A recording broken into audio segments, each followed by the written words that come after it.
ಸ್ನೇಹಿತರೆ,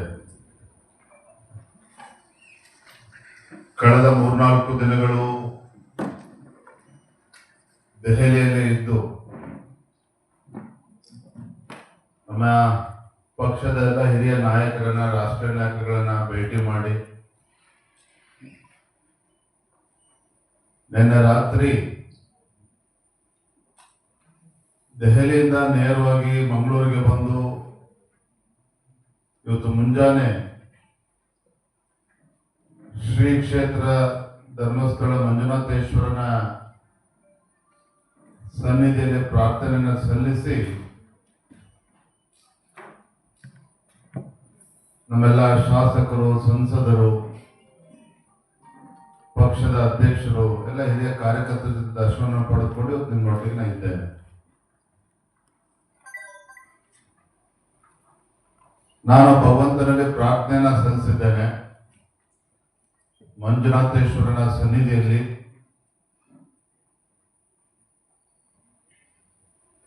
ರಾಜ್ಯದಲ್ಲಿ ಏನು ಭೀಕರ ಬರಗಾಲದ ಪರಿಸ್ಥಿತಿ ನಿರ್ಮಾಣ ಆಗ್ತಾ ಇದೆ, ಅವೆಲ್ಲವೂ ಕೂಡ ಸರಿ ಹೋಗಿ ಸರಿಯಾದಂತ ಮಳೆಯಾಗಿ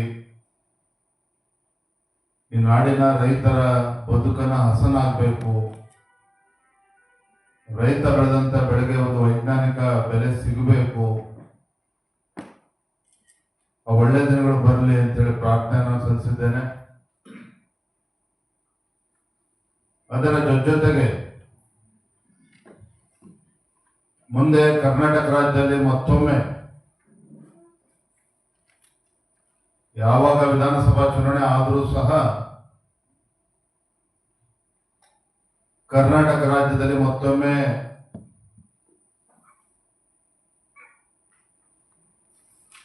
ನಮ್ಮೆಲ್ಲರ ನೇತೃತ್ವದಲ್ಲಿ ಒಂದು ಜನಪರವಾಗಿರ್ತಕ್ಕಂಥ ಒಂದು ಒಳ್ಳೆಯ ಸರ್ಕಾರ ರಾಜ್ಯದಲ್ಲಿ ಅಧಿಕಾರಕ್ಕೆ ಬರಬೇಕು, ಹಿಂದೂಗಳ ರಕ್ಷಣೆ ಮಾಡ್ತಕ್ಕಂಥ ಒಂದು ಒಳ್ಳೆಯ ಸರ್ಕಾರ ಬರಬೇಕು, ರಾಜ್ಯದ ಸರ್ವತೋಮುಖ ಅಭಿವೃದ್ಧಿ ಆಗ್ತಕ್ಕಂಥ ಒಳ್ಳೆಯ ಸರ್ಕಾರ ಬರಬೇಕು. ಆ ನಿಟ್ಟಿನಲ್ಲೂ ಕೂಡ ನಾನು ಪ್ರಾರ್ಥನೆ ಸಲ್ಲಿಸಿದ್ದೇನೆ. ಬಂದೊಳ ಕೆಲವು ವಿಚಾರಗಳನ್ನ ನಾನು ಮುಕ್ತವಾಗಿ ನಿಮ್ಮ ಜೊತೆ ಹಂಚ್ಕೋಬೇಕು ಅಂತೇಳಿ ನಾನಂತೂ ಅಂದ್ಕೊಂಡಿದ್ದೇನೆ. ಇತ್ತೀಚೆಗೆ ನಡೆದಂತ ವಿಧಾನ ಪರಿಷತ್ತಿನ ಚುನಾವಣೆ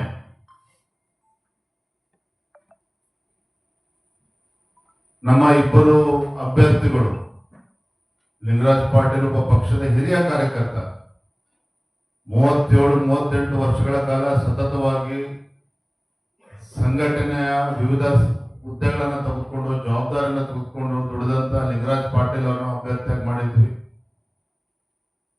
ಅತ್ಯಂತ ಹಿಂದುಳಿದ ಸಮಾಜ, ಮಡಿವಾಳ ಸಮಾಜಕ್ಕೆ ಸೇರಿದಂತ ನಮ್ಮ ಓಬಿಸಿ ಮೋರ್ಚಾದ ಅಧ್ಯಕ್ಷ ರಘು ಕೋಟಿಲ್ ಅವರನ್ನು ಕೂಡ ಅಭ್ಯರ್ಥಿ ಮಾಡಿದ್ವಿ. ರಘು ಕೋಟಿಲ್ ಅವರು 29 ಮತಗಳನ್ನ ಪಡೆದರು. ಲಿಂಗರಾಜ್ ಪಾಟೀಲ್ ಅವರು 27 ಮತಗಳನ್ನ ಪಡೆದುಕೊಂಡು ಜಯಶಾಲಿ ಆಗಿದ್ದಾರೆ, ತಿಳಿದಿರುವಂತ ವಿಚಾರ. ಆದರೆ ಚುನಾವಣೆ ಸಂದರ್ಭದಲ್ಲಿ ನಡೆದಂತ ಅಡ್ಡ ಮತದಾನ ನನ್ನನ್ನು ಸೇರಿದಂತೆ ರಾಜ್ಯದ ಲಕ್ಷಾಂತರ ಕಾರ್ಯಕರ್ತರು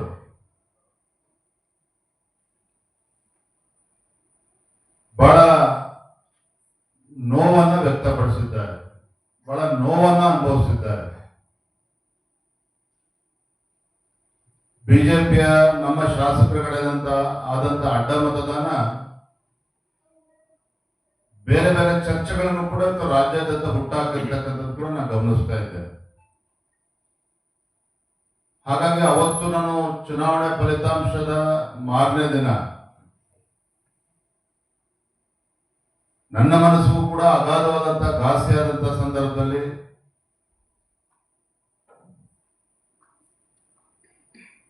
ಶಾಸಕಾಂಗ ಪಕ್ಷದ ಸಭೆ ಧರ್ಮಸ್ಥಳದಲ್ಲಿ ಆಗ್ಬೇಕು, ಶಾಸಕರು ಸನ್ನಿಧಿಯಲ್ಲಿ ಸತ್ಯಾಸತ್ಯತೆ ತಿಳಿದುಕೊಳ್ಬೇಕು ಅಂತೇಳಿ ನಾನು ಹೇಳಿದ್ದು ನಿಜ. ನಾನು ಕೂಡ ಒಬ್ಬ ಭಾವನಾತ್ಮಕ ವ್ಯಕ್ತಿ.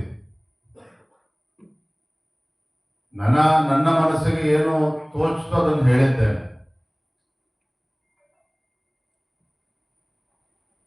ಪಕ್ಷದ ಎಲ್ಲ ಹಿರಿಯ ನಾಯಕರ ಅಭಿಪ್ರಾಯದ ಮೇರೆಗೆ, ಇಲ್ಲ ವಿಜೇಂದ್ರ ಅವರೇ, ಇದಕ್ಕೆ ನಾವು ಅಲ್ಲಿ ತನಕ ತೆಗೆದುಕೊಂಡು ಹೋಗೋದು ಬೇಡ, ವರಿಷ್ಠರ ಗಮನಕ್ಕೆ ತರೋಣ,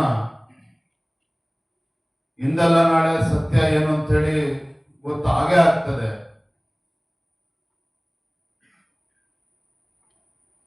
ಅಲ್ಲಿಂದ ಮುಂದುವರ್ಸೋದು ಬೇಡ ಅಂತೇಳಿ ನನಗೆ ಕಿವಿ ಮಾತನ್ನ ಹೇಳಿದಂತ ಸಂದರ್ಭದಲ್ಲಿ ಅವರೆಲ್ಲರ ಮಾತಿಗೆ ಗೌರವ ಕೊಟ್ಟು,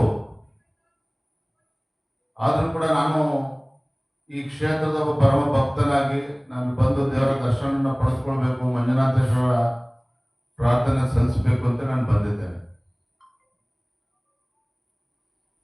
ಸಾಕಷ್ಟು ಅಪಪ್ರಚಾರಗಳು ಅವತ್ತು ಕೂಡ ಆಯಿತು, ಇವತ್ತು ಕೂಡ ಆಗ್ತಾ ಇದೆ.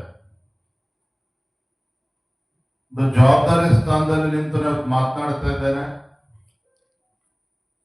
ಇವತ್ತು ಪವಿತ್ರ ಕ್ಷೇತ್ರದಲ್ಲಿ ನಿಂತು ನಾನು ಮಾತನಾಡ್ತಾ ಇದ್ದೇನೆ. ನಾನು ಏನ್ ಮಾತನಾಡ್ತಾ ಇದ್ದೇನೆ ಅಂತಕ್ಕಂಥ ಅರಿವು ಕೂಡ ನನಗಿದೆ. ಏನು ಅಡ್ಡ ಮತದಾನ ಆದಾಗ ರಾಜ್ಯದ ಅಧ್ಯಕ್ಷರು ವಿಜೇಂದ್ರ ಮತ್ತು ನಾಡಿನ ಮುಖ್ಯಮಂತ್ರಿ ಡಿ ಕೆ ಶಿವಕುಮಾರ್ ಅವರ ವ್ಯವಹಾರಿಕ ಸಂಬಂಧ, ಡಿ ಕೆ ಶಿವಕುಮಾರ್ ಮತ್ತು ವಿಜೇಂದ್ರ ಮಧ್ಯೆ ಇರತಕ್ಕಂಥ ಆತ್ಮೀಯತೆ, ಎಲ್ಲೋ ಒಂದ್ ಕಡೆ ನಾನೇ ಅಡ್ಡ ಮತದಾನಕ್ಕೆ ಅವಕಾಶನ ಮಾಡಿಕೊಟ್ಟಿದ್ದೇನೆ ಅನ್ನುವ ಆರೋಪಗಳು ಕೂಡ ಸಾಮಾಜಿಕ ಜಾಲತಾಣಗಳಲ್ಲೂ ಕೂಡ ಚರ್ಚೆ ಆಗ್ತಾ ಇದೆ, ಪತ್ರಿಕಾ ಮಾಧ್ಯಮಗಳಲ್ಲೂ ಕೂಡ ಚರ್ಚೆ ಆಗ್ತಾ ಇದೆ. ಈ ಚರ್ಚೆಗೆ ಗ್ರಾಸ ಆಗಿರ್ತಕ್ಕಂಥದ್ದು ನಮ್ಮವರೇ ಅನ್ನುವ ಅರಿವು ಕೂಡ ನನಗಿದೆ. ಆದ್ರೆ ನಾನಿವತ್ತು ಸ್ಪಷ್ಟಪಡಿಸ್ತಾ ಇದ್ದೇನೆ,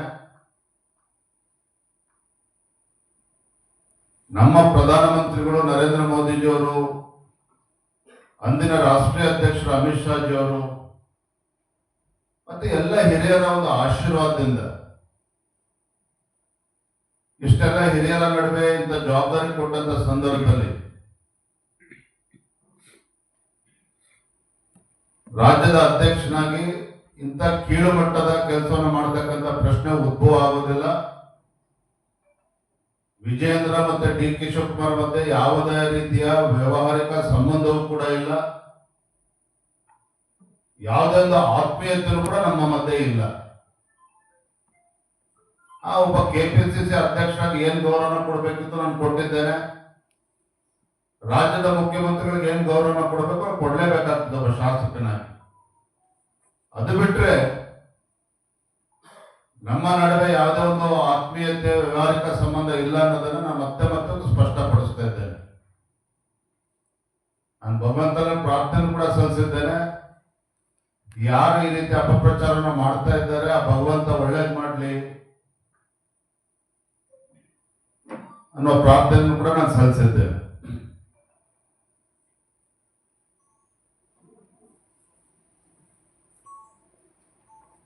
ರಾಜ್ಯದಲ್ಲಿ ಇವತ್ತು ಅನೇಕ ಜ್ವಲಂತ ಸಮಸ್ಯೆಗಳು ನಮ್ಮ ಮುಂದೆ ಇದ್ದಾಗ ಈ ಎಲ್ಲಾ ಸಮಸ್ಯೆಗಳನ್ನ ತೆಗೆದುಕೊಂಡು ಹೋರಾಟಗಳನ್ನು ನಡೆಸಿ ಈ ಭ್ರಷ್ಟ ಕಾಂಗ್ರೆಸ್ ಸರ್ಕಾರದ ಮುಖವಾಡವನ್ನ ಬಿಚ್ಚಿಡುವಂತ ಕೆಲಸ ನಮ್ಮೆಲ್ಲ ಕಾರ್ಯಕರ್ತರು, ನಮ್ಮೆಲ್ಲ ಮುಖಂಡರ ನೇತೃತ್ವ ಆಗ್ಬೇಕಾಗಿದೆ. ನನಗಂತೂ ವಿಶ್ವಾಸ ಇದೆ, ನಾನು ಅಹಂಕಾರದಿಂದ ಮಾತನ್ನ ಹೇಳ್ತಾ ಇಲ್ಲ. ರಾಜ್ಯದ ನಮ್ಮ ಪಕ್ಷದ ಸಂಘಟನೆ ಬಗ್ಗೆ ನನಗೆ ವಿಶ್ವಾಸ ಇದೆ. ರಾಜ್ಯದಲ್ಲಿರುವಂತಹ ನಮ್ಮ ಲಕ್ಷಾಂತರ ಕಾರ್ಯಕರ್ತರ ಶಕ್ತಿಯ ಬಗ್ಗೆ ನನಗೆ ವಿಶ್ವಾಸ ಇದೆ. ಏನಿಂತ ಒಂದು ಜನ ವಿರೋಧಿ, ಬಡವರ ವಿರೋಧಿ, ರೈತರ ವಿರೋಧಿ, ಯುವಕರ ವಿರೋಧಿ ಕಾಂಗ್ರೆಸ್ ಸರ್ಕಾರ ಏನಿದೆ, ಮುಂದೆ ಬರ್ತಕ್ಕಂಥ ದಿನಗಳಲ್ಲಿ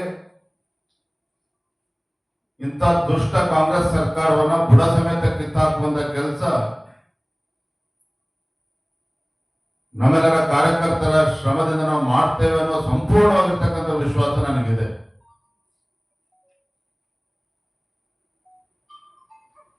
ಮೊನ್ನೆ ದಿನ ಸಾಕಷ್ಟು ಜನ ಶಾಸಕರು ನನಗೂ ಕೂಡ ಕರೆ ಮಾಡಿದ್ರು. ಏನು ಹಿಂದೆ 2019 ನಂತರದಲ್ಲಿ ಕಾಂಗ್ರೆಸ್ ಜೆಡಿಎಸ್ ಕಾಂಗ್ರೆಸ್ ಸರ್ಕಾರ ಇದ್ದಾಗ ಕಾರಣಾಂತರಗಳಿಂದ 17 ಶಾಸಕರು ಕಾಂಗ್ರೆಸ್ ಪಕ್ಷವು ಸೇರಿದಂತೆ ಮಂತ್ರಿ ಇದ್ದವರು ಕೂಡ ರಾಜೀನಾಮೆ ಕೊಟ್ಟು ಬಂದಿದ್ದಾರೆ. 17 ಜನ ಶಾಸಕರು ರಾಜೀನಾಮೆ ಕೊಟ್ಟು ಬಂದರು. ಯಡಿಯೂರಪ್ಪನವರ ನಾಯಕತ್ವದ ಬಗ್ಗೆ ವಿಶ್ವಾಸ ನೆಟ್ಟು ಪಕ್ಷವನ್ನು ಸೇರಿಸಿಕೊಂಡರು. ಉಪಚುನಾವಣೆಗಳು ಆಯಿತು. 17ರಲ್ಲಿ ಬಂದಾಗ 15 ಜನ ಮತ್ತೆ ಗೆದ್ದು ಬಂದರು. ಸನ್ಮಾನ್ಯ ಯಡಿಯೂರಪ್ಪನವರ ನೇತೃತ್ವದಲ್ಲಿ ಒಳ್ಳೆ ಸರ್ಕಾರವೂ ಕೂಡ ಕೊಟ್ಟಿದ್ದಾರೆ. ಆದ್ರೆ ಮೊನ್ನೆ ಹಿರಿಯರಾಗಿರುವಂತಹ KS ಈಶ್ವರಪ್ಪನವರ ಹೇಳಿಕೆ ಅನೇಕ ನಮ್ಮ ಶಾಸಕರು ಬೇಸರದಿಂದ ದೂರವಾಣಿ ಕರೆ ಮಾಡಿದರು. ಬಹುಶಃ ಈಶ್ವರಪ್ಪನವರು ಮರ್ತಿರ್ಬೋದು, ಏನು ಹಿಂದಿನ ಸರ್ಕಾರ ಸಿದ್ದರಾಮಯ್ಯ ನೇತೃತ್ವದ ಸರ್ಕಾರ 5 ವರ್ಷಗಳ ಕಾಲ ಆಡಳಿತ ನಡೆಸಿತು. ರಾಜ್ಯದಲ್ಲಿ 18ಕ್ಕೂ ಹೆಚ್ಚು ಹಿಂದೂ ಕಾರ್ಯಕರ್ತರ ಬರ್ಬರ ಹತ್ಯೆ ಆಯಿತು. ನೂರಾರು ಸಾವಿರಾರು ಕಾರ್ಯಕರ್ತರ ಭಾಜಪ ಕಾರ್ಯಕರ್ತರು ಹಿಂದೂ ಕಾರ್ಯಕರ್ತರ ಮೇಲೆ ಮೊಕದ್ದಮೆಗಳನ್ನು ಹಾಕಿ ಕ್ರಿಮಿನಲ್ ಕೇಸಸ್ ಹಾಕಿ ಅವರನ್ನು ಕುಗ್ಗಿಸುವಂತ ಕೆಲಸವೂ ಕೂಡ ಷಡ್ಯಂತ್ರವೂ ಕೂಡ ಅಂದಿನ ಕಾಂಗ್ರೆಸ್ ಸರ್ಕಾರದಲ್ಲಿ ನಡೆಯಿತು.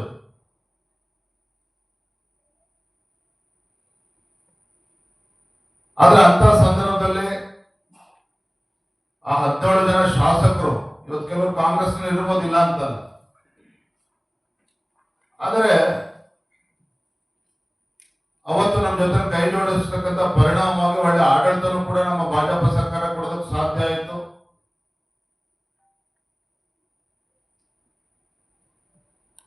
ನೂರಾರು ಸಾವಿರ ಜನ ಕಾರ್ಯಕರ್ತರಿಗೆ ವಿವಿಧ ನಿಗಮಗಳಲ್ಲಿ ಅವಕಾಶ ಸಿಕ್ತು. ಬಹುಶಃ ಈಶ್ವರಪ್ಪ ಮರ್ತಿರ್ಬೇಕು, ಅವರು ಕೂಡ ಗ್ರಾಮೀಣಾಭಿವೃದ್ಧಿ ಸಚಿವರಾಗಿ ಏನೇನ್ ಕೆಲಸ ಮಾಡಿದ್ರೆ ಚರ್ಚೆ ಮಾಡೋದಕ್ಕೆ ಹೋಗಲ್ಲ, ಚಿಕ್ಕವನಾಗ್ತಾನೆ. ಕಾಂಟ್ರಾಕ್ಟರ್ ಆತ್ಮಹತ್ಯೆ ಮಾಡ್ಕೊಂಡು ಅವೆಲ್ಲವೂ ಕೂಡ ಈಗ ಪ್ರಸ್ತುತ ಏನಲ್ಲ. ಆದ್ರೆ ಅವರು ಕೂಡ ಗ್ರಾಮೀಣ ಅಭಿವೃದ್ಧಿ ಸಚಿವರಾಗಿ ಎಂಜಾಯ್ ಮಾಡಿದ್ರು, ಇಲ್ಲ ಅಂತೇನಿಲ್ಲ. ಆದ್ರೆ ಇವೆಲ್ಲವೂ ಕೂಡ ಮರ್ತೋಗಿದೆ ಅಂತ ಕಾಣ್ತದೆ. ನಾನು ನಮ್ಮ 63 ಶಾಸಕರಲ್ಲಿ ನಾನು ತಮ್ಮ ಮುಖೇನ ನಾನು ಹೇಳೋದಕ್ಕೆ ಇಷ್ಟಪಡ್ತೇನೆ.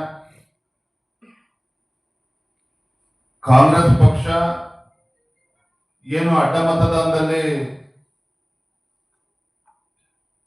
ಬೇರೆ ಬೇರೆ ಹೆಸರುಗಳನ್ನ ತೇಲ್ಬಿಡ್ತಕ್ಕಂಥ ಕೆಲಸವೂ ಕೂಡ ನಡೀತಾ ಇದೆ.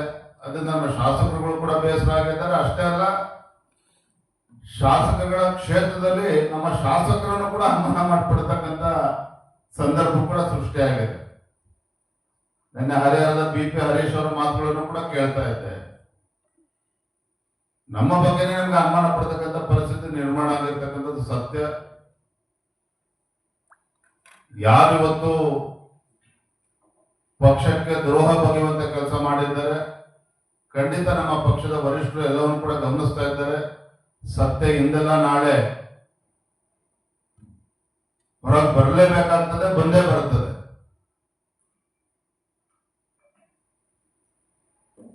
ಆದರೆ ವಿಜಯದವರು ಕೂಡ ಅವ್ರ ಜೊತೆ ಸೇರಿಕೊಂಡು ಕಾಂಗ್ರೆಸ್ ಪಕ್ಷದ ಜೊತೆ ಮಿಲಾವಟ್ ಮಾಡಿಕೊಂಡು ಅಡ್ಡ ಮತದಾನಕ್ಕೆ ಅವಕಾಶ ಮಾಡಿಕೊಟ್ಟಿದ್ದೆ. ಆದ್ರೆ ಈ ಶಾಸಕರು ಏನು ಪಕ್ಷಕ್ಕೆ ದ್ರೋಹ ಬಗೆಯುವಂತ ಕೆಲಸ ಮಾಡಿದ್ದಾರೋ ನಾನು ಕೂಡ ಅದೇ ಮಾಡಿದಂತ ಆಗ್ತದೆ. ಅದೇ ಯಾವುದಕ್ಕೂ ಕೂಡ ಇವೆಲ್ಲವೂ ಕೂಡ ಸತ್ಯಕ್ಕೆ ದೂರವಾಗಿರ್ತಕ್ಕಂಥದ್ದು. ಇವತ್ತಿಗೆ ಈ ಚರ್ಚೆಗೆ ಇತಿಶ್ರೀ ಆಡಿ ಮುಂದಿನ ದಿನಗಳಲ್ಲಿ ರಾಜ್ಯಾದ್ಯಂತ ಪ್ರವಾಸ ಮಾಡಿ ಸಂಘಟನೆಯನ್ನು ಬಲವನ್ನಪಡಿಸಿ ರಾಜ್ಯದ ಮುಖ್ಯಮಂತ್ರಿಗಳು ಎಷ್ಟು ಬಲಿಷ್ಠರಿದ್ರೂ ಪರವಾಗಿಲ್ಲ,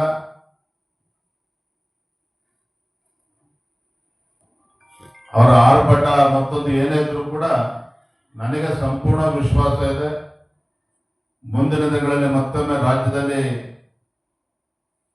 ನಮ್ಮ ಪಕ್ಷದ ಎಲ್ಲ ಹಿರಿಯರ ನೇತೃತ್ವದಲ್ಲಿ ಮತ್ತೊಮ್ಮೆ ಭಾರತೀಯ ಜನತಾ ಪಾರ್ಟಿ ಸರ್ಕಾರ ಬರುತ್ತದೆ. ಒಳ್ಳೆ ಆಡಳಿತನ ಕೊಡ್ತಕ್ಕಂಥ ಕೆಲಸವನ್ನ ಮಾಡ್ತೇವೆ. ಆದರೆ ಈಗಿನ ಪರಿಸ್ಥಿತಿ ಮುಂದಿನ 2 ವರ್ಷಗಳ ಕಾಲ ರಾಜ್ಯಾದ್ಯಂತ ಪ್ರವಾಸ ಮಾಡಿ ಎಲ್ಲ ಹಿರಿಯರ ಆಶೀರ್ವಾದದಿಂದ ಸಂಘಟನೆಗೆ ಶಕ್ತಿ ತುಂಬುವಂತ ಕೆಲಸ ಮಾಡ್ತೇನೆ ಅನ್ನೋ ಮಾತನ್ನ ನಾನು ಈ ಸಂದರ್ಭದಲ್ಲಿ ತಿಳಿಸಲಿಕ್ಕೆ ಇಚ್ಛಪಡ್ತೇನೆ. ಸತ್ಯ ಹೊರಗೆ ಬರುತ್ತೆ ಅನ್ಕೊಂತೇನೆ. ಯಾವ ರೀತಿ ಇದೆ? ಯಾಕಂದ್ರೆ ಇನ್ನೂ ತಾನೇ ನಿಮ್ಮ ರಿಪೋರ್ಟ್ ಇನ್ನೂ ಬಂದಿಲ್ಲ. ಆಮೇಲೆ ಯಾವಾಗ ಏನು ಮುಂದಿನ ಅಂದ್ರೆ ಹೇಗೆ ಯಾವ ರೀತಿಯಿಂದ ಇದು ಅಡ್ಡಬಡ್ಡ ಗೌಪ್ಯ ಮತದಾನ ಅಲ್ಲ, ಹಾಗಾಗಿ ಯಾವ ರೀತಿಯಿಂದ ಇದು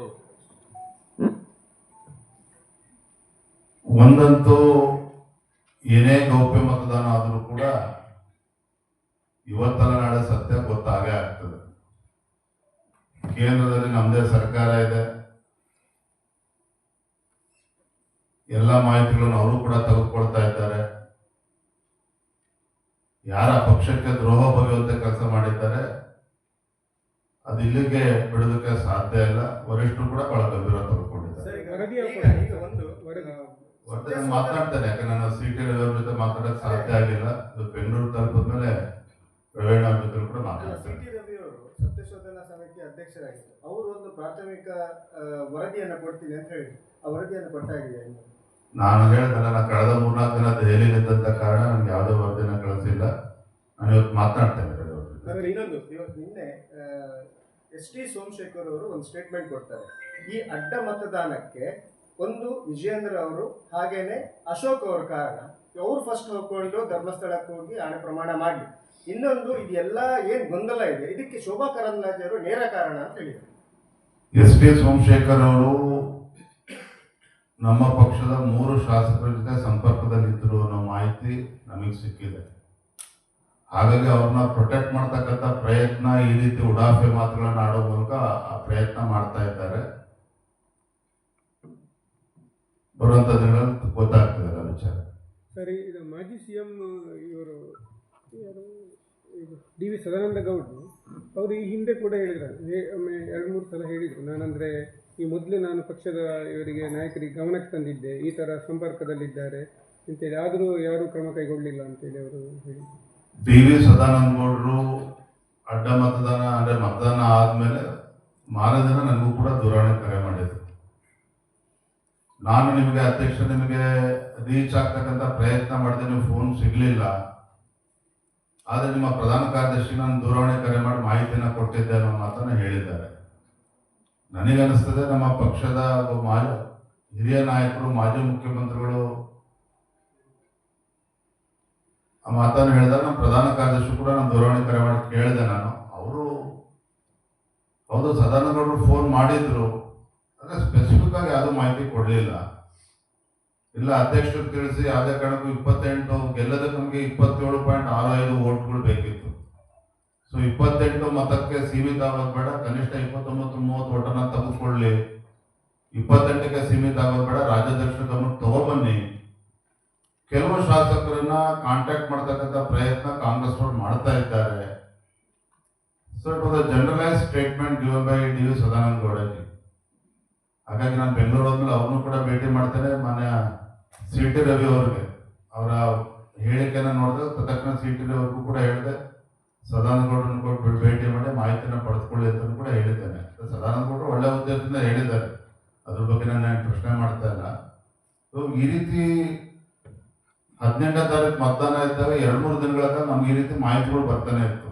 ಆ ರೀತಿ ನಾನು ಶಾಸಕರ ಬಗ್ಗೆ ಅನುಮಾನ ಪಡ್ಕೊಂಡು ಹೋಗಿದ್ರೆ 63 ಶಾಸಕರ ಮೇಲೆ ಕೂಡ ಅನುಮಾನ ಪಡ್ತಕ್ಕಂಥ ಪರಿಸ್ಥಿತಿ ನಿರ್ಮಾಣ ಆಗ್ತಾ ಇದೆ. ಈಗ ಈಶ್ವರಪ್ಪ ಅವರು ನೀವು ಪ್ರಸ್ತಾಪ ಮಾಡಿ ಈಶ್ವರಪ್ಪ ಅವರು ಸ್ಟೇಟ್ಮೆಂಟ್ ಕೊಟ್ಟಿದ್ದಾರೆ. ಅವ್ರು ಒಂದ್ ಕಡೆ ಈ ಹಿಂದೆ ಕುದುರೆ ವ್ಯಾಪಾರ ಆಗಿದ್ರ ಬಗ್ಗೆ ಮಾತಾಡಿದ್ದಾರೆ. ಇನ್ನೊಂದು, ಈಗ ಈ ಇದರಲ್ಲಿ ವಿಧಾನ ಪರಿಷತ್ ಚುನಾವಣೆ ಅಡ್ಡ ಮತದಾನಕ್ಕೆ ಕುದುರೆ ವ್ಯಾಪಾರ ಆಗಿದೆ, ಅದರಲ್ಲಿ ಏನಿದೆ ಅಂತ ಕೇಳಿದ್ದಾರೆ. ಅದರ ಬಗ್ಗೆ ಏನ್ ಹೇಳ್ತಾರೆ? ಈಶ್ವರಪ್ಪನವರು ಶಾಸಕರು ಅಲ್ಲ, ಮತ್ತೆ ಪಕ್ಷದಲ್ಲೂ ಕೂಡ ಇಲ್ಲ. ಹಾಗಾಗಿ ನಾವು ಹೇಳಿಕೆಗೆ ನಾನು ಹೆಚ್ಚು ಮಹತ್ವವನ್ನು ಕೊಡೋದಿಲ್ಲ. ಅದು ನಮ್ಮ ಶಾಸಕರ ಬಗ್ಗೆ ಅವರು ಉಲ್ಲೇಖ ಮಾಡಿದ ಕಾರಣಕ್ಕೆ ನಾನು ಉತ್ತರ ಕೊಡಲೇಬೇಕಾಗಿತ್ತು, ಅದು ಕೊಟ್ಟಿದೆ. ಇವಾಗ ಒಂದು ಕಡೆಯಿಂದ ಅಡ್ಡ ಮತದಾನ, ಇನ್ನೊಂದು ಕಡೆಯಿಂದ ನಿಮ್ಮ ಕಾರ್ಯಕರ್ತರ ಆಕ್ರೋಶ, ಮತ್ತು ನಿಮ್ಮ ಪಕ್ಷದ ಕೆಲವೊಂದು ಶಾಸಕರು ಕೂಡ ಕೆಲವೊಂದು ನಿಮ್ಮ ವಿರೋಧವಾಗಿ ಮಾತನಾಡಿದ್ವಿ. ಅಂದರೆ ನಿಮ್ಮ ನಾಯಕತ್ವದ ಮೇಲೆ ಏನಾದರೂ ಆಕ್ರೋಶ ವ್ಯಕ್ತವಾಗಿದೆ?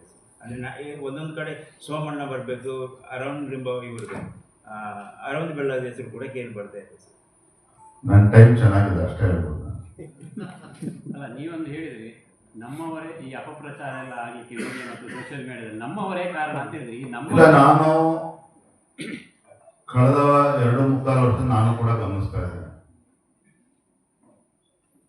ನನ್ನ ನಡವಳಿಕೆ ಬಗ್ಗೆ ನನಗೆ ಯಾವುದೇ ರೀತಿ ಅನುಮಾನಗಳಿಲ್ಲ.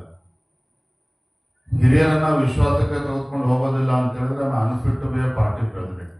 ಅದು ನನ್ನ ಕಡೆಯಿಂದ ಅಂತ ಅಪಚಾರ ಆಗಿದೆ ಅಂತ ನನಗಂತೂ ಅನ್ನಿಸ್ತಾ ಇಲ್ಲ. ಹಾಗಾಗಿ ನಾನು ಕೂಡ ನನಗೆ ನಾನು ಪ್ರಶ್ನೆ ಮಾಡ್ಕೊಳ್ತಾ ಇರ್ತೇನೆ, ಎಲ್ಲಿ ಎಡುತ್ತಾ ಇದ್ದೇನೆ, ಎಲ್ಲಿ ಅಂತೇಳಿ ನಾನು ಪ್ರಶ್ನೆ ಮಾಡ್ಕೊಳ್ತಾ ಇದ್ದೇನೆ. ಆದರೆ ಎಲ್ಲದಕ್ಕೂ ಕೂಡ ಬರುವಂಥ ದಿನಗಳು ಉತ್ತರ ಸಿಗ್ತದೆ. ಹಿರಿಯರಿಗೆ ಅಗೌರವ ಮಾಡ್ತಕ್ಕಂಥ ಪ್ರಶ್ನೆ ಉದ್ಭವ ಆಗೋದಿಲ್ಲ, ಅದರ ಅವಶ್ಯಕತೆನೂ ಕೂಡ ನನಗಿಲ್ಲ. ಇವತ್ತು ಬೇರೆ ಬೇರೆ ಹೆಸರುಗಳನ್ನ ಉಲ್ಲೇಖ ಮಾಡಿದ್ರೆ ನಾವು ಯಾರ ಬಗ್ಗೆನೂ ಕೂಡ ಹೆಚ್ಚು ಚರ್ಚೆ ಮಾಡೋದಕ್ಕೆ ಹೋಗೋದಿಲ್ಲ. ರಾಜ್ಯದಲ್ಲಿ ಯಾರಿಗೆ ಪಕ್ಷದ ಜವಾಬ್ದಾರಿನ ಕೊಟ್ಟರೆ ಮುಂದೆ ಪಕ್ಷಕ್ಕೆ ಒಳ್ಳೇದಾಗ್ತದೆ ಎಲ್ಲವನ್ನೂ ಕೂಡ ಚರ್ಚೆ ಮಾಡಿ ಅಥವಾ ರಾಷ್ಟ್ರೀಯ ನಾಯಕರು ತೀರ್ಮಾನವನ್ನು ಕೊಟ್ಟಿರುವಂಥದ್ದು. ಬರುವಂಥ ದಿನಗಳು ಎಲ್ಲವೂ ಕೂಡ ಸರಿ ಹೋಗ್ತದೆ. ನನ್ನ ನಡವಳಿಕೆ ನೋಡೋ ನಿಮ್ಗೆ ಅನ್ಸುತ್ತೆ ಹಿರಿಯರಿಗೆ ಗೌರವ ಕೊಡಲ್ಲ ಅಂತೇಳಿ. ಸೊ ಬರೋದ್ರಿಂದ ಎಲ್ಲವೂ ಕೂಡ ಸರಿ ಹೋಗ್ತದೆ.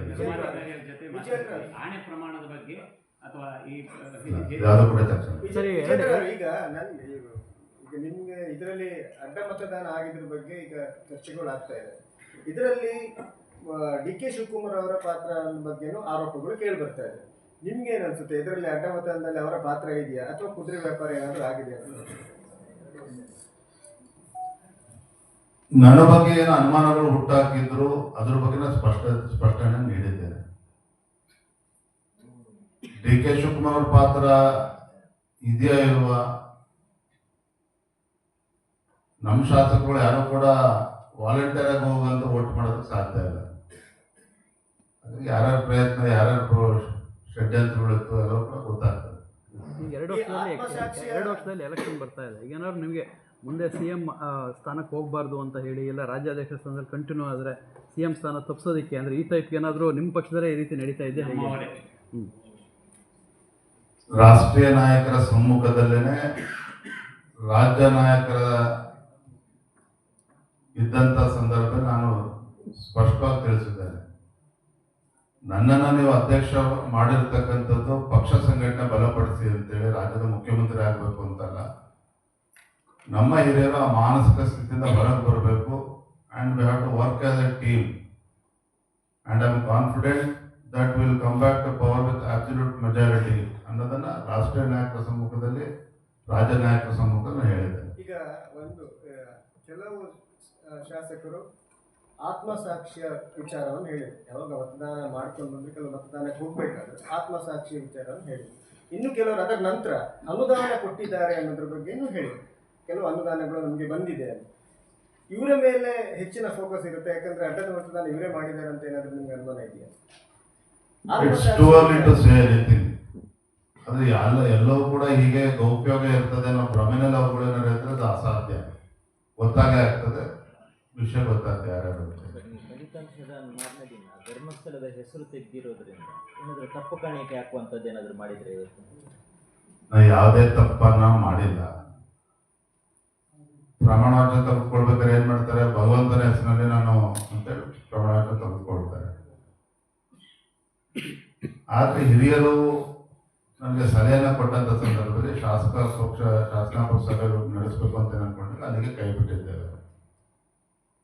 ಆದರೆ ನನ್ನ ಮನಸ್ಸಾಕ್ಷಿ ಹೇಳ್ತದೆ, ಅದು ನಾನು ಮಾಡಿದ್ದೇನೆ. ಬಂದು ಭಗವಂತನ ದರ್ಶನ ಪಡಿಬೇಕು ಬಂದಿದ್ದೇನೆ, ಒಬ್ಬ ಭಕ್ತನಾಗ ಬಂದಿದ್ದೇನೆ ಅಷ್ಟೇ. ಅಡ್ಡ ಮತದಾನ ಮಾಡಿದವ್ರ ಬಗ್ಗೆ ಏನಾದರೂ ಪ್ರಾರ್ಥನೆ ಇರ್ಲಿ ಬಿಡೋಣ, ಸಾಕು. ಥ್ಯಾಂಕ್ ಯು, ಧನ್ಯವಾದ. ಈಗ ಅಡ್ಡ ಮತದಾನ ಬಗ್ಗೆ ಬಿಡಿ, ಬೇರೆ ಈಗ DKಶಿ ಅವರು ಅವ್ರದ್ದು ಸಾಫ್ಟ್ ಹಿಂದುತ್ವ ಇದೆ. ಬಿಜೆಪಿಯ ಏನು ಪ್ರಬಲ ಹಿಂದುತ್ವ ಎಡೆಯಲ್ಲಿ ಬಿಜೆಪಿಗೆ ಇನ್ನು ಮುಂದಕ್ಕೆ ಕಷ್ಟ ಇದೆ ಅಂತೇಳಿ ಕಾಂಗ್ರೆಸ್ನವರೇ ಆರೋಪ ಮಾಡ್ತಿದ್ದಾರೆ. ಇದ್ರ ಬಗ್ಗೆ ಏನು ಹೇಳ್ತೀವಿ? ಎಲ್ಲವೂ ಕೂಡ ಕಾಲವೇ ನಿರ್ಧಾರ ಮಾಡ್ತದೆ.